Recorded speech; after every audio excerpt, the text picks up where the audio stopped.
Reconditioned detector head for Graviner Mark 6 oil mist detector.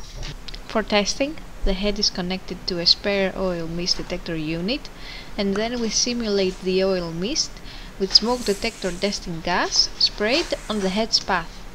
Apart from hearing the alarm, we can also see the relevant indicator lights on both the head and the unit, as well as the message on the screen.